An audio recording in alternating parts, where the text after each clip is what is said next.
Hello.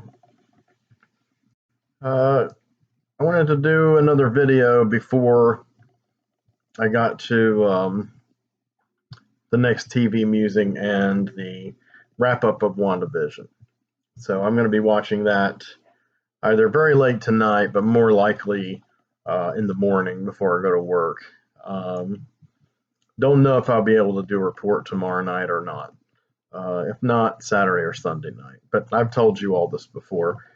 So I wanted to sneak in something else, and I spent a lot of time last evening on YouTube collecting various items for my digital music library, which is now in the thousands and thousands of titles range. It's the most music I've had access to in my collection at one time ever. And I'm pretty excited.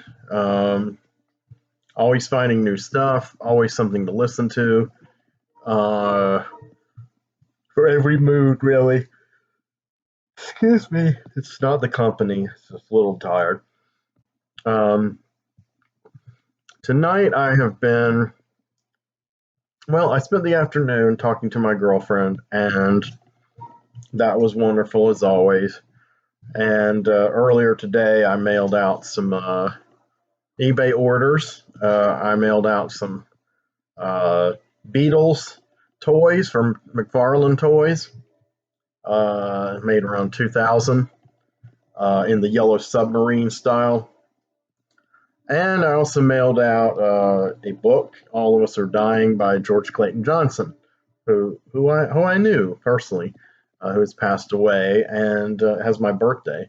And that was a collection of his works that had been sitting there for a year and a half, and it finally moved. So a little bit of extra income. The eBay is still, but it's getting a little blip once in a while. So that's hopeful. I finished my taxes and I'm waiting for them for the refund. This evening I've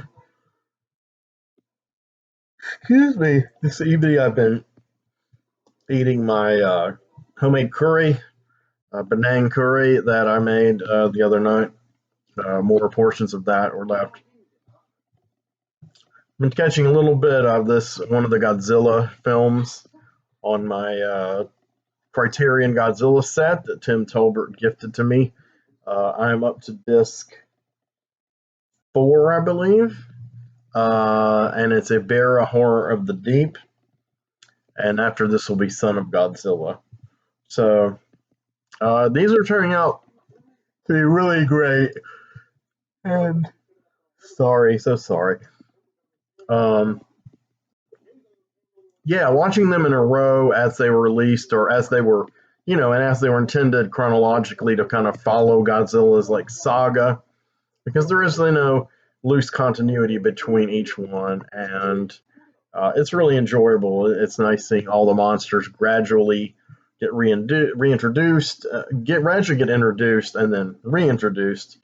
And some of them Godzilla teams with, some of them he fights with. Usually he fights with them, and then he teams up with them, kind of the way Marvel heroes did in the 70s comics. So there's always got to be a misunderstanding first, get in a few licks, and then team up to find the real bad guy. So I've also been watching Breaking Bad. When I finish, I will do a part 2 of my last Breaking Bad, my impressions of the last 2 seasons and the series as a whole.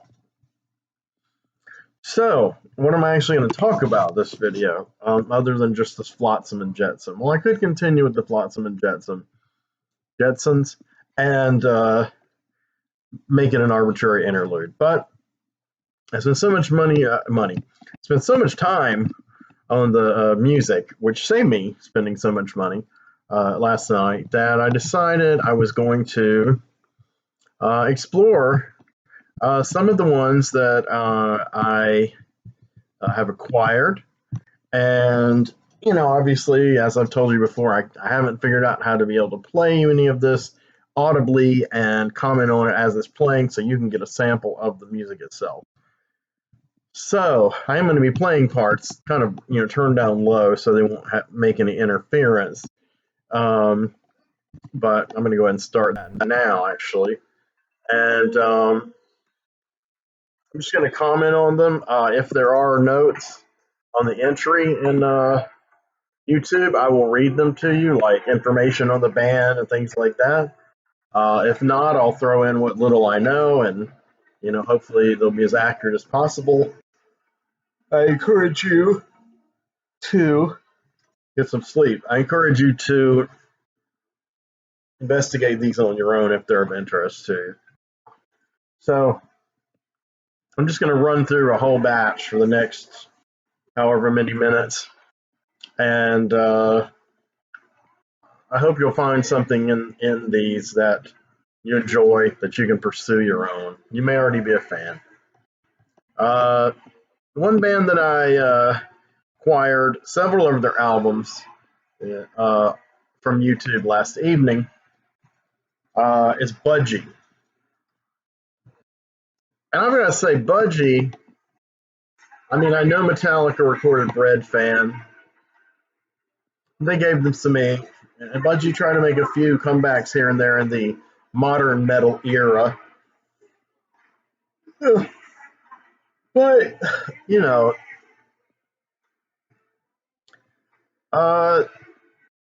this early 70s, well, all through the 70s up to the early 80s, these albums are tight. They are heavy as fuck. And the vocals are this kind of high-pitched to mid-range, almost kind of androgynous sounding voice that can work on the high, screamy metal parts and on the making the kind of more ballady or contemplative, mellow or acoustic pieces work really well. Sound kind of, I don't know, mystical almost. Like this kind of strange little elf is telling the story. No, not Ronnie James Dio. I'm surprised at how heavy they were for their time. The first Budgie album came out in 1971, and I've got to say that it's a masterpiece. I mean, there's really no other way around it but to state that kind of unequivocally. And it has a variety of moods. It shifts. Has some remnants of psychedelia and folk kind of tossed in there. I might have to take a nap soon. And basically, it has just some incredibly tight rock and some really just shredding guitars. Just really a lot of cool sounds that were, I don't want to say they were ahead of their time. Probably some of these had been done by Jimi Hendrix, but just really making the most of the electric guitar and the massive distortion and wah-wah and some just aggressive fucking riffs. And, I guess in a different world, a world where there was a different form of karma when it came to artistic expression versus creative versus commercial success. Budgie would have been as big as Led Zeppelin, bigger, much bigger than Led Zeppelin. I personally think they are bigger creatively.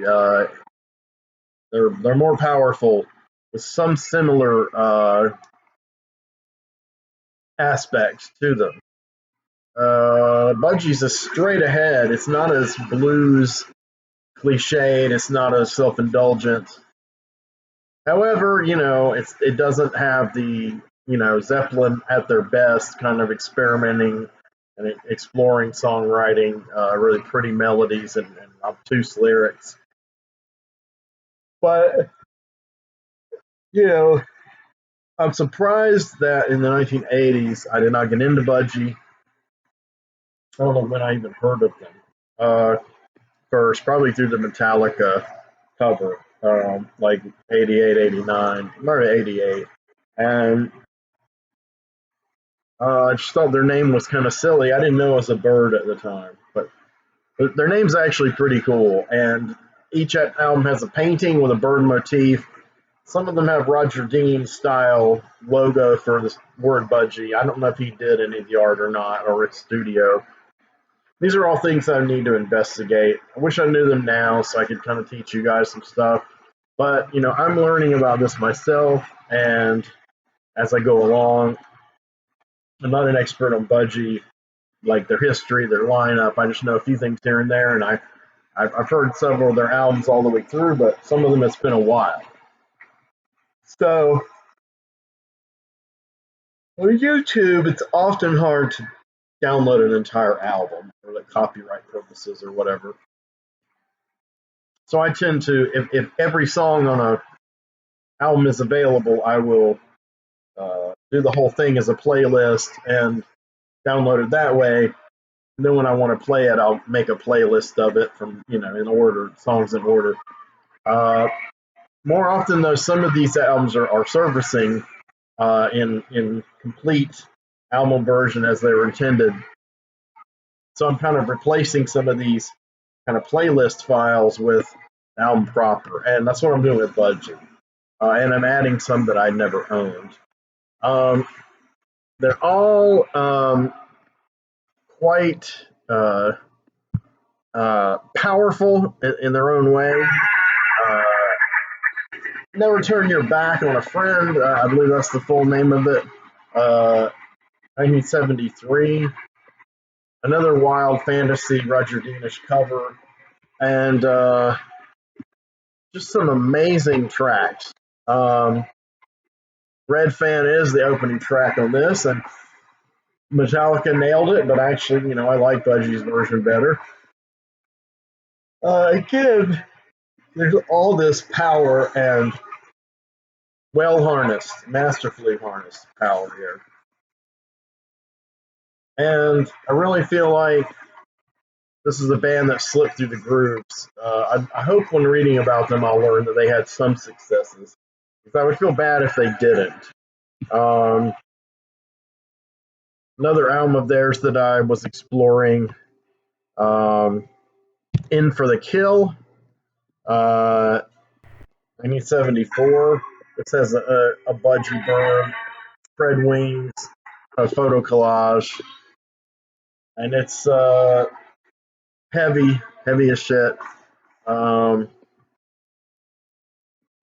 Basically, this band's kind of like a juggernaut. I mean, they mean business. This is this kind of heavy, raw, early '70s rock the way I really love it. I really love a lot of more obscure bands or kind of semi-obscure bands from that period, like Dust and Coven, and there's a ton of obscure ones. And Budgie isn't quite as obscure as those, but it's still it's part of that milieu. Maybe it strongly influenced that whole milieu. And for completism's sake, I recorded one called Bandolier, which has a really funny changing cover, and it is of humanoids who look kind of like soldiers. They're riding horses, going for a hunt, and their heads are budgie birds. So it's kind of like a Planet of the Apes takeoff, except the Planet of the Budgies. It's a 75 album. A little bit more conventional in some ways, especially with the vocals. But there's still some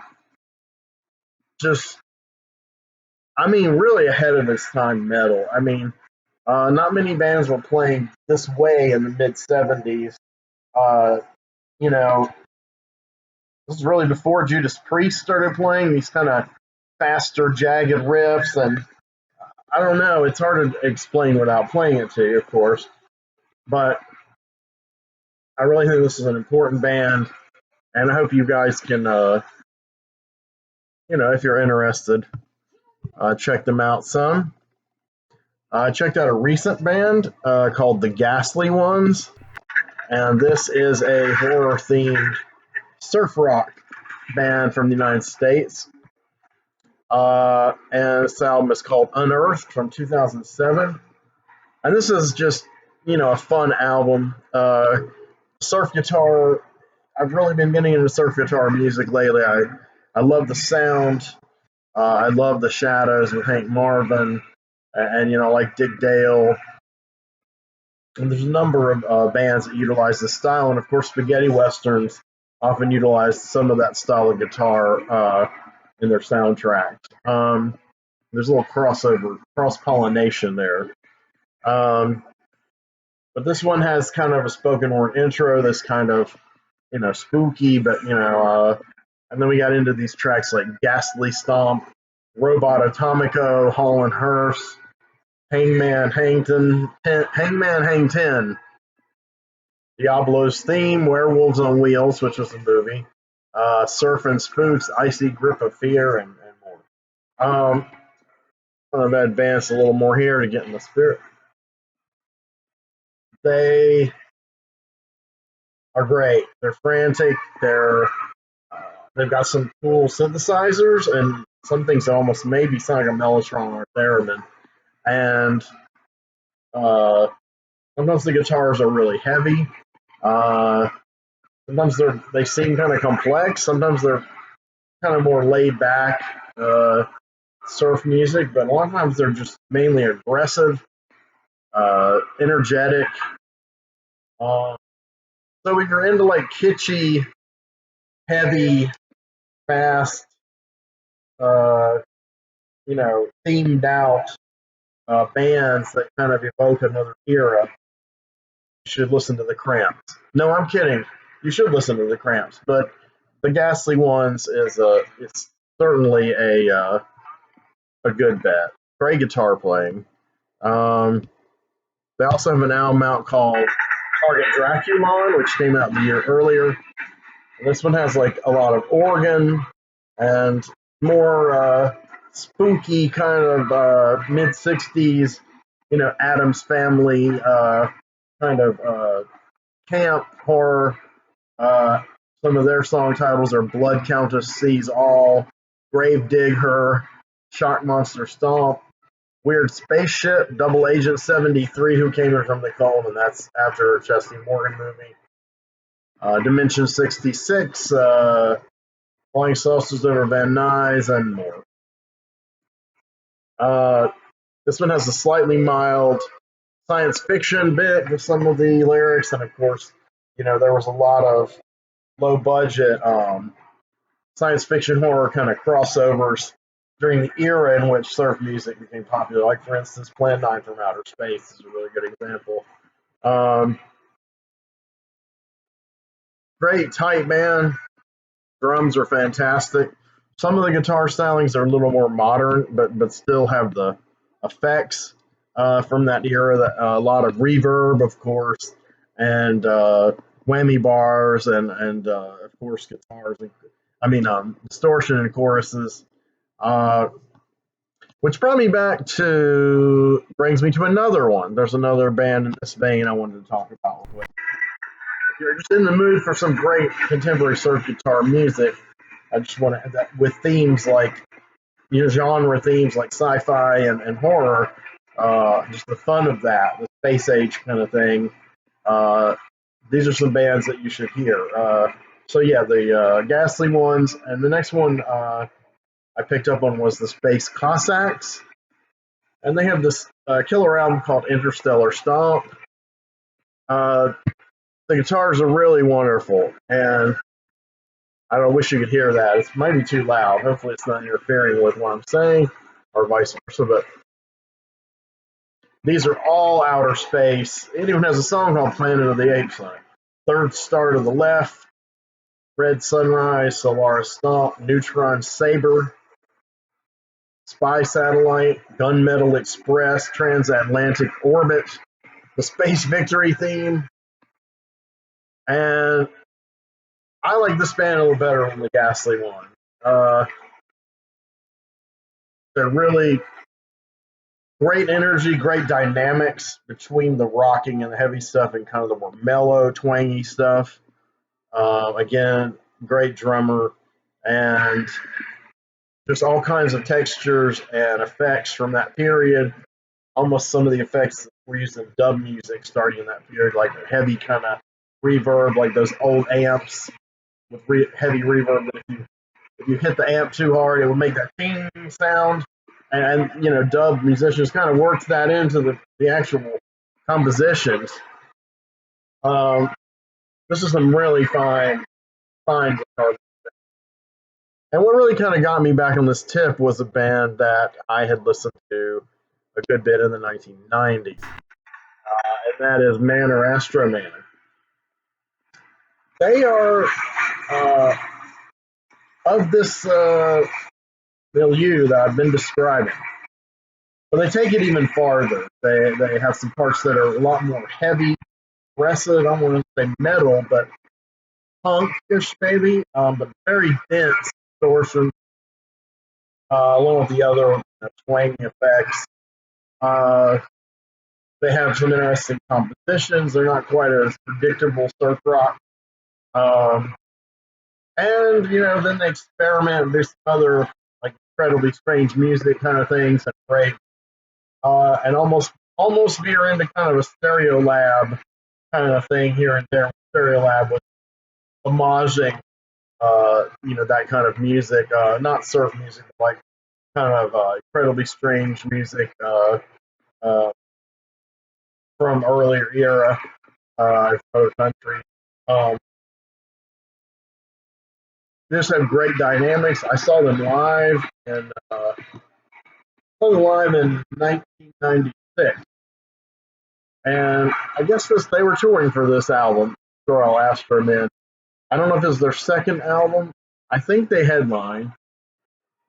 Um, their song titles are a little more creative than the other bands I mentioned. I mean, those are really cool and pitchy and interesting, kind of like misfit titles. But these are, you know, these are a little more considered, like Reverb 10,000, Name of Numbers, Popcorn Crabula, Mouthful of Exhaust, of Sex and Demise, Intoxica, Mystery Meat, The Heavies, Let's Surf, The Spirit, The River of Blood. It says they do the Mystery Science Theater 3000 love theme. I have to see if that's actually what they do. I can't remember. Yeah, they do a straight ahead cover. What do you know? These guys encapsulate an era and yet bring it into the 90s. And the 90s, the more time goes by, the more I realize there were a lot of incredible things percolating in the 90s that some of which I was, you know, I was privy to. Um, and I'm getting back into that kind of stuff.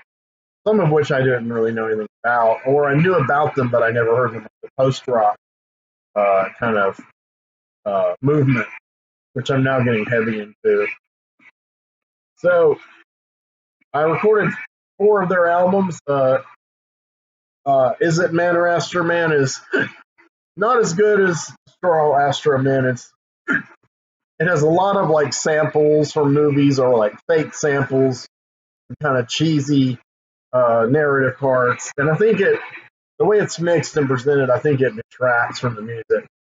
It doesn't have the onslaught of music that Destroy All Astromen has, and then conversely, they started to go more into an outer space, kind of spacey. How to describe it? They did an album called. I'm trying to remember the name. I find the name of it in here if I can. If I haven't backed it out of my my thing here, and if I have, we'll just move on. Here's one. Ah, okay, there was one. Let's begin again, shall we? It was one of their later albums. There's one album they did is called Beyond the Black Hole. And this also is a really heavy, crunchy side to the surf guitar. More effects, more spacey. Sounds like something you would hear in one of these science fiction movies of the time. Uh, there are all kinds of pop culture meets sci-fi meets just weirdness kind of titles and theme songs. Quatermass Phenomena, Polaris, The Vortex Beyond, The Powerful Fully Transistorized Dick Tracy Two-Way Wrist Radio, Green Blooded Love, Within a Martian Heart, etc. And this is following on from Destroy All Astroman. Uh, it's just fast, kind of punkish assault. Um, and it's a lot of fun. It's I don't know. I love instrumental albums lately. Even ones like this that have some aggression. I like listening to them late at night. They mellow me out.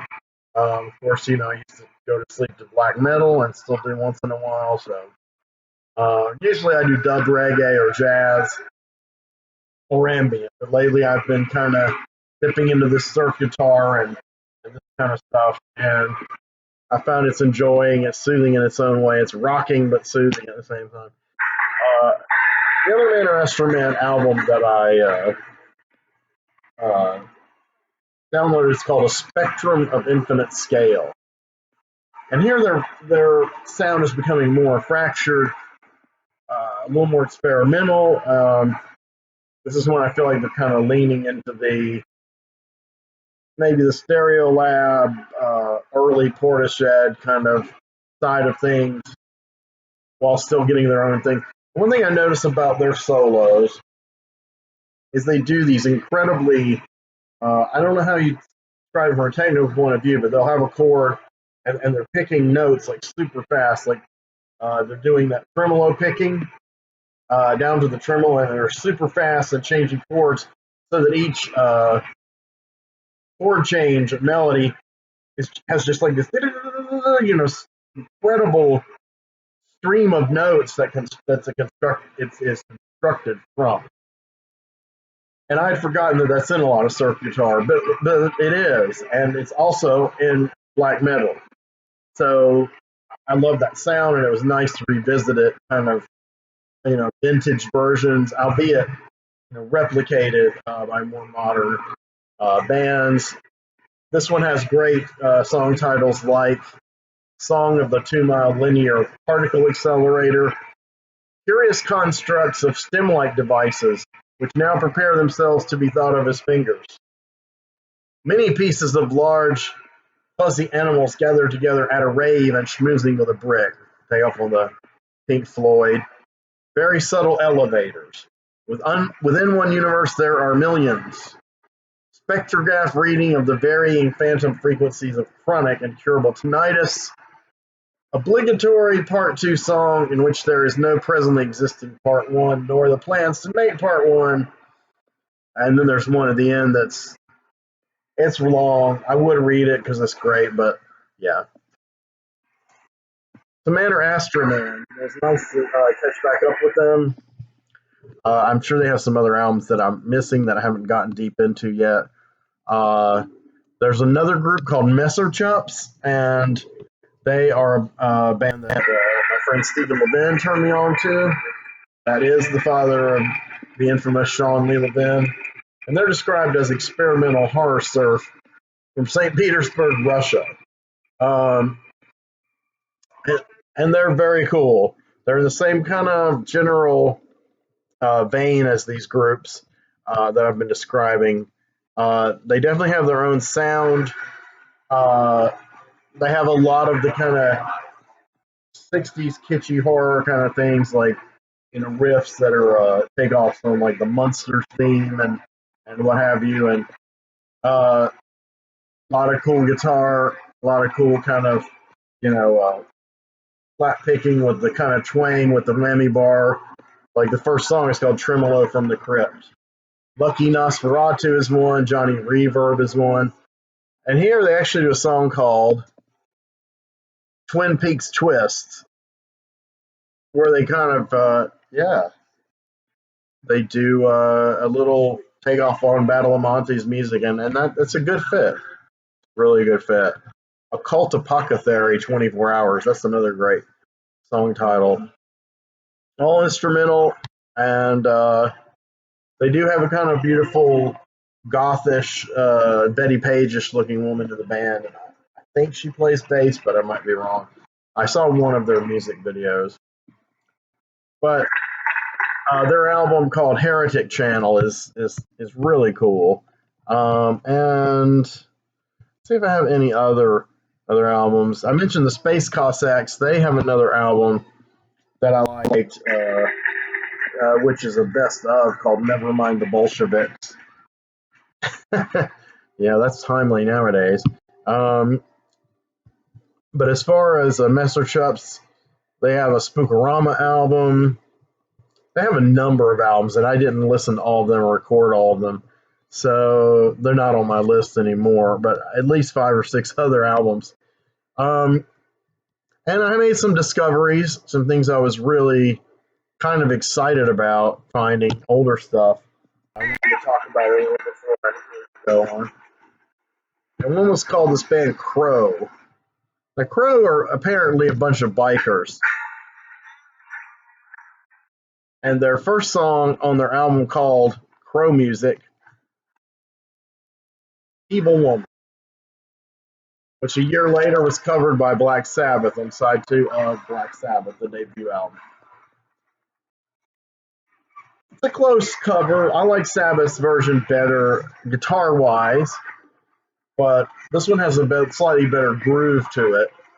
But they are another one of those early 70s kind of raw, down and dirty kind of rock groups that I enjoy discovering.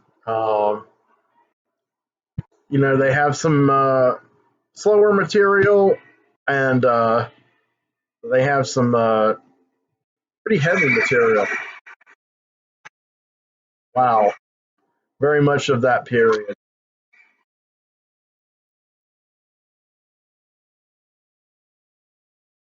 They definitely seem like they should be doing the soundtrack to a biker movie. They most likely should be. I'm trying to get back to my list too. So Crow Music, 1971. See if you can track this down. You can find all these on YouTube now. Some of them are going to be hard to find or get pulled for copyright or what have you. So I would try to grab these while you can. If you're interested in them, I would just go ahead and download them. I know I'm encouraging piracy. I'm a criminal. I apologize. It's not really a good look for me, but that's okay. Have any of you guys ever heard of a group called the Monks? They were a mid-'60s garage group, and they dressed kind of like monks, had the weird haircuts. There's an album of theirs that I had years ago called Black Monk Time on vinyl, 1966, and found it. Just happened upon it. And they're just a wild, raucous, crazy garage rock band. They really want to. They have a lot of pop influence. They have some really strange kind of chanting, which I guess is par for a band called the Monks. They have some cool riffs. It's kind of tribal drumming. But overall, it's just really kind of, I guess, hard-edged, kind of psych pop, garage rock. Yeah, I think I covered all of it. They're just weird sounding, and they do sound like a band that influenced punk. I guess at the time they came out, they would have probably been called a punk band. Some garage bands were called punk bands back then, from what I understand. I don't know if that's absolutely true. This interesting one called Pavlov's Dog. This is a 1976 album. The band is Pavlov's Dog, and the album is called Pampered Menial. And Pavlov's Dog's on the cover. He looks like a pit bull. They're billed as a prog rock band. They have some very eccentric vocals. I really can't tell if it's a female vocalist or a really high-pitched male vocalist. Great melodies, though, some cool harmony guitars, tight, great drumming. Yeah, some beautiful harmony guitars, kind of wishbone ashy. And it you know, segues into all kinds of different moods. And some piano parts. And that's a female vocal part. Very beautiful balladry here in the middle. And she's really got a wild voice. Oh my God. I love the over-the-top screamers, as you guys know. I have a feeling me and Pavlov's dog are going to have a really nice relationship here. So starting to wind it down, I got a hold of some Free albums. Free is a band that, other than All Right Now on the radio, I never really knew much about. I knew the members of the band, and I knew that they evolved into other bands, notably Bad Company. I knew that Paul Rodgers had a kind of a white bluesy voice that was very in demand at the time. Deep Purple considered getting him to replace Ian Gillan, and instead they got the unknown David Coverdale, who I like David Coverdale's vocals a lot, but the more I hear of the early Paul Rodgers, not the guy in Bad Company, The Firm, and on to Queen of all places, bad fit there. His early stuff, David Coverdale really copied Paul Rodgers, and I can see why Ritchie wanted Paul Rodgers and was satisfied with Coverdale. He does have an incredible kind of, just an incredible kind of bluesy rock and roll, white rocker voice, white blues, I guess you could say. Not Blue-Eyed Soul kind of, that kind of stuff like Hall & Oates or anything, but really, really powerful, really emotional. And so I got a hold of Free, the album from, there's two albums of theirs called Free. One's called Free, and it's 1969 album. His vocals, and you'd be shocked at how much it sounds like David Coverdale if you heard David Coverdale first, like I did. I mean, I heard Paul Rodgers first, but not this phase. This is kind of the classic phase, and what most people like Paul Rodgers for, musicians, and not so much the public. That would be Bad Company. Some good stuff, man. And then there's another album they did called Free, and it came out in 1973. And it's a little more melodic, and I don't want to say commercial or whatever, but it does lead off with one of their hit songs, one of their most famous songs, Wishing Well, which is amazing. And Paul Cossacks' guitar playing is as phenomenal as I've been hearing all the years it was.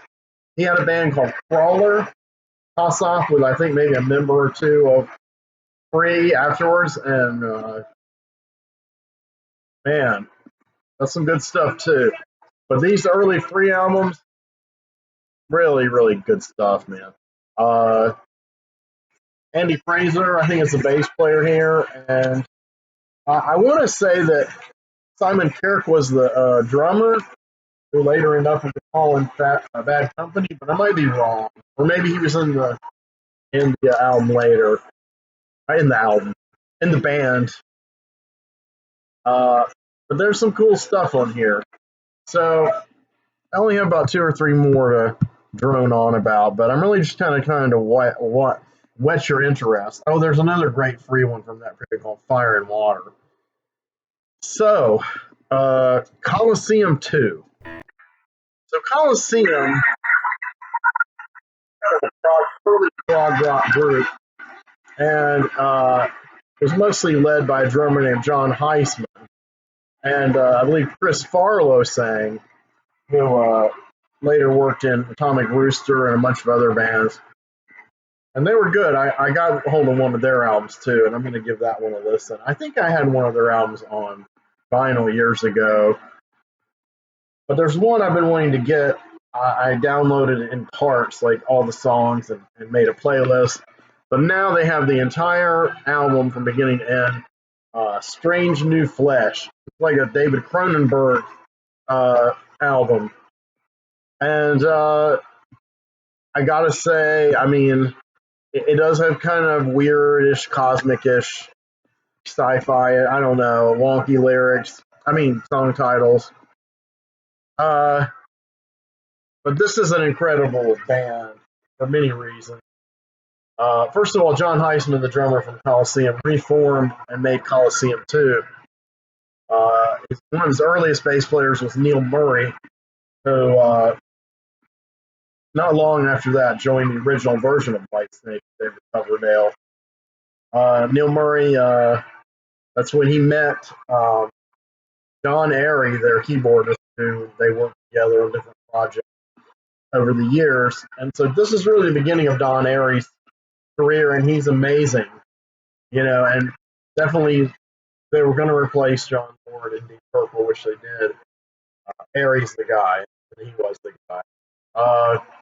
The interplay between Heisman and Don Airey and Gary Moore on guitar is phenomenal, and I thought it would be like a jamming rock band. Times it is.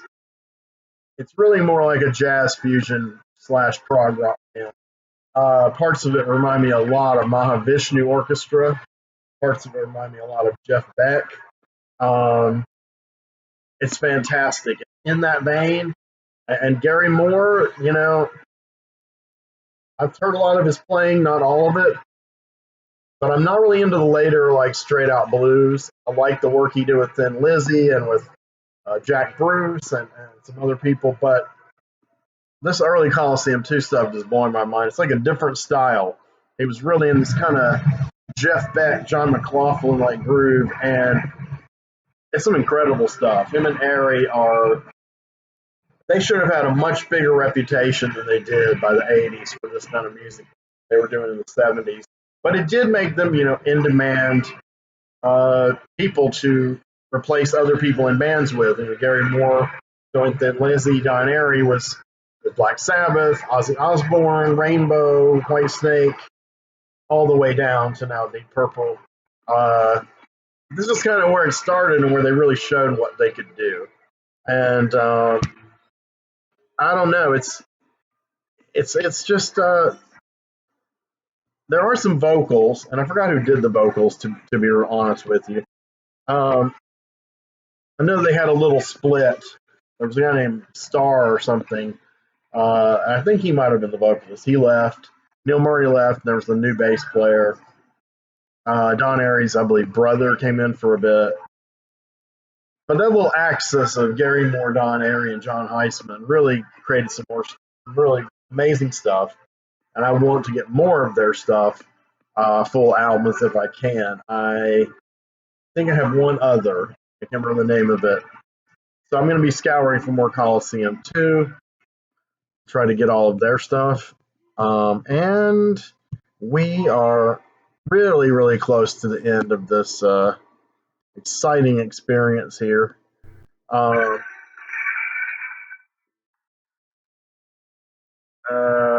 Let's see. I've got a couple of really odd ones that maybe I'll talk about next time. I found some really odd ones, just odd music in general, and odd music that falls within kind of classifications that are generally odd anyway, like krautrock, for instance.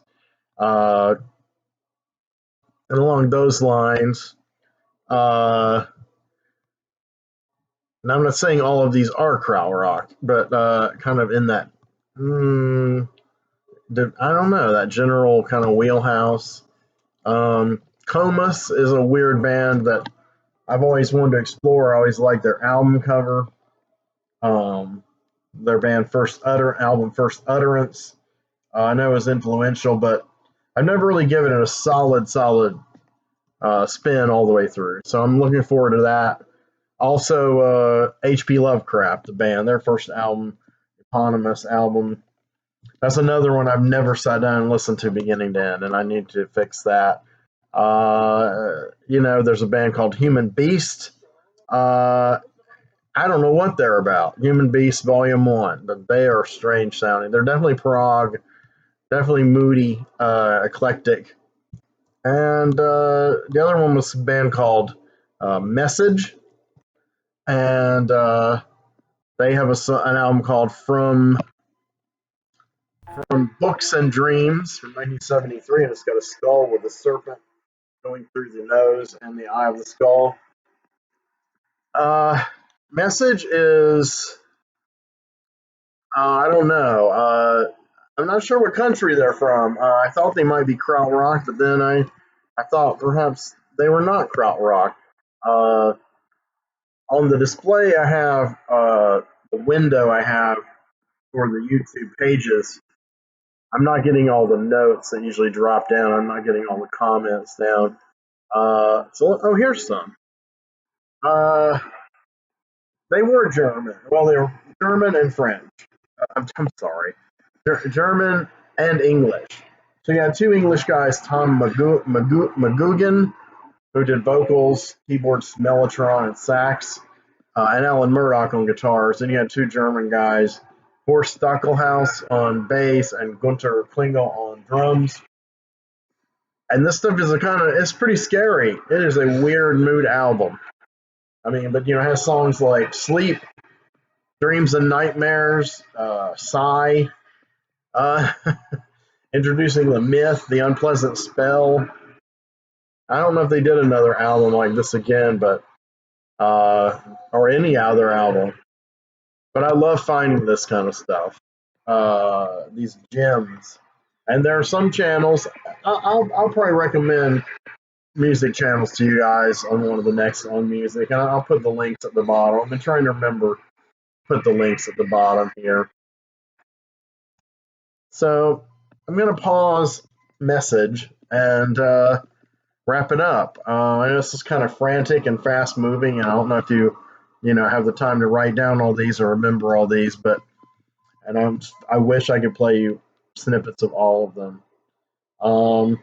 But I just want to do some recommendations and share stuff from the bottomless well of YouTube's.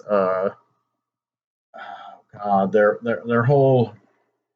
It is a bottomless well of music. It's just it's mind-boggling. It really is. You can find just about any kind of music you've ever wanted to find, and ever wanted to hear. Legends, rumors, urban myths. You can find them on here, and it's a fun time to be alive and on the internet and being able to experience artists that did work in the 60s, 70s, 80s, 90s who were not given their due then or even heard of. It's really cool for them to have another life, and that lends them a certain immortality. So anyway, I'm going to go ahead and split and take care. I'll see you soon.